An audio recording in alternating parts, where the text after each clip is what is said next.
News Andhra అని అందరికీ కొందరికి సెలవు.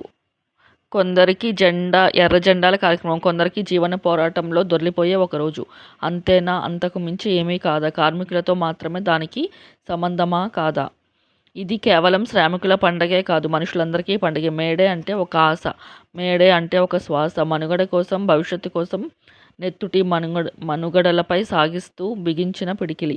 మనిషి పనికి బానిస కాదని, రోజుకు 24 గంటల్లో 8 గంటలు విశ్రాంతి ఉండగా 8 గంటలు ఉల్లాసంగా ఉండాలన్న మహోదాత్త లక్ష్యం అది. శ్రమిద్దాం, శ్రమని గౌరవిద్దాం. మేడే శుభాకాంక్షలు. కార్మిక సోదరులకు మేడే శుభాకాంక్షలు తెలియజేసుకుంటూ, మన కూటమి ప్రభుత్వంలో రానున్న మంచి రోజులు కార్మికులకు అండగా నిలబడదామని తెలియజేసుకుంటూ